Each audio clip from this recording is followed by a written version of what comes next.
them I'm bussin'. Bust it, bust it, bust it, bust it.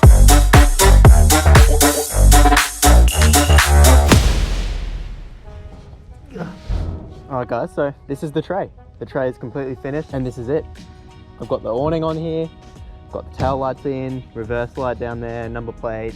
It has pretty much all been done. So if you've been watching the build, then you'll know that there's obviously going to be a video explaining the whole thing. What worked, what didn't, what I'm going to do in the future, what's next and stuff like that. Let's just do a quick circle around the car and I'll give you a rundown on the different parts of the tray.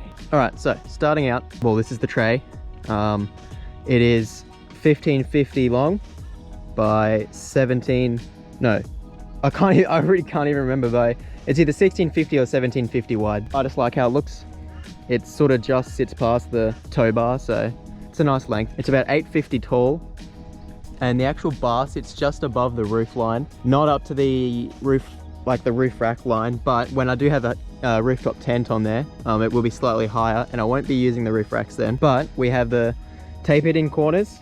So this is a 30 degree from the rear bar forward, and this is 100 mil thick. So this is a 100 mil to a 75 mil taper. Really hard to see. Oh, you can see it on that side there.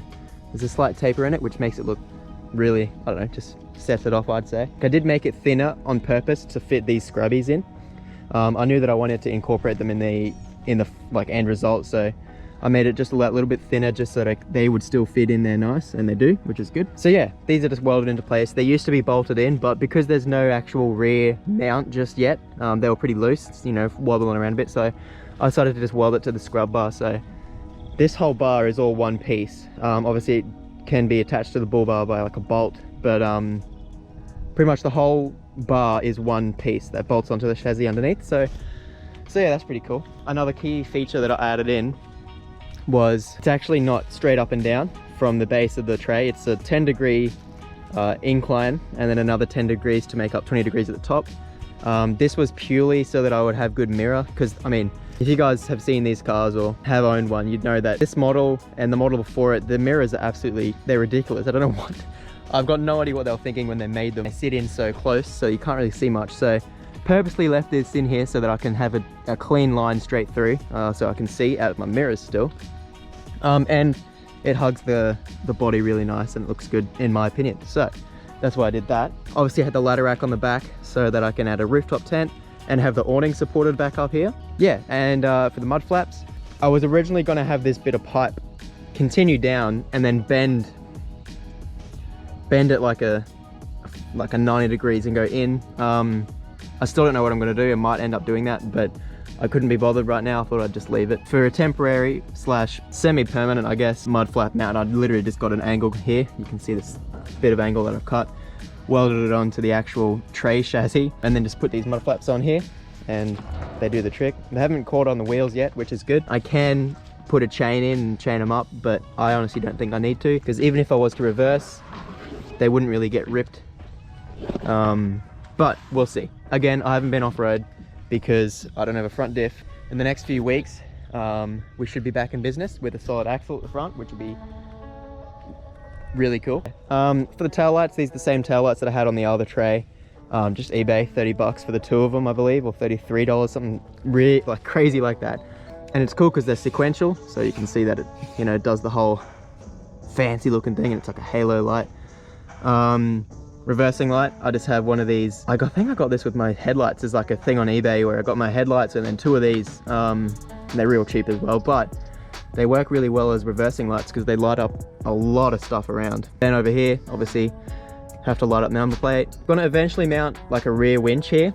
I'm gonna make some sort of thing that bolts into the factory chassis holes and have a rear winch. That'll be pretty sick. I'm probably gonna end up turning it into like a permanent canopy, just because that was sort of my plan this whole time. Another reason why I did the ladder rack on here as well. Another video series in the future, I'd say, of turning this into a canopy. So my plan is to, you know, make a door frame out of either some thin steel or aluminium, don't know yet, and then have you like just some right angle pieces in here so that I can put a seal on it so that it can all be airtight and watertight. You know, 2 hinges at the top and then gas struts, and it'll just fold up the same as any other canopy that you'll see. And I'll have a rooftop tent on the top, and it'll be an ultimate play tourer.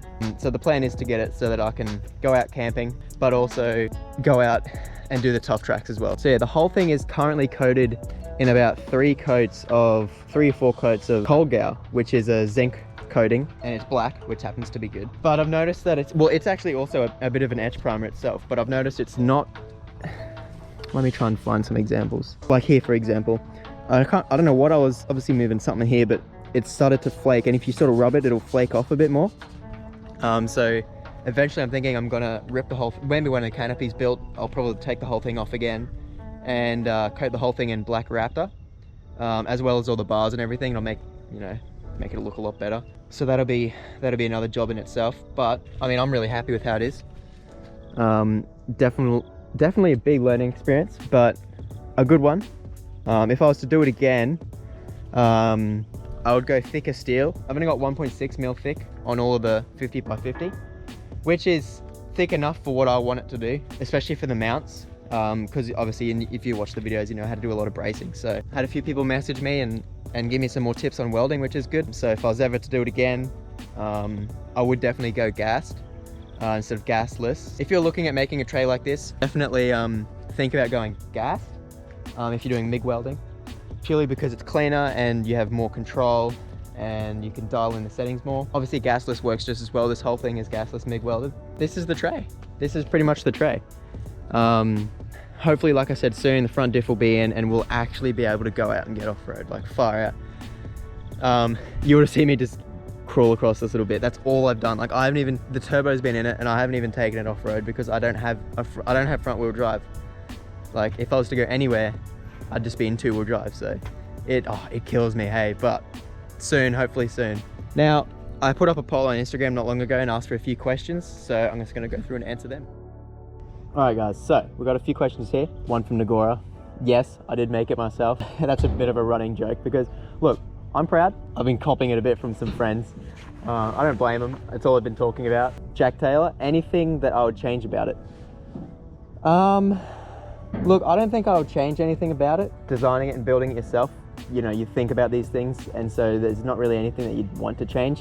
But yeah, I guess the thickness of the steel, just that peace of mind, you know, like in the back of my head, if I was to reverse into a tree or something, I would be thinking about those mounts and how thin they are. In terms of design, I don't think I would change anything. Maybe if I could find a way to inset the tail lights, because if I was to back into like a wall, these will just be gone straight away, but maybe we can figure something out in the future. But yeah, okay. We got Old Mates Adventures, Nomad 4x4 Adventures, Harrison Allwood, and Blade 199. Everyone wants to know the cost. So obviously building a tray yourself is obviously going to be cheaper because there's not going to be any labor costs. So in the steel alone, like all of these beams, I paid about 360 bucks for all of the steel.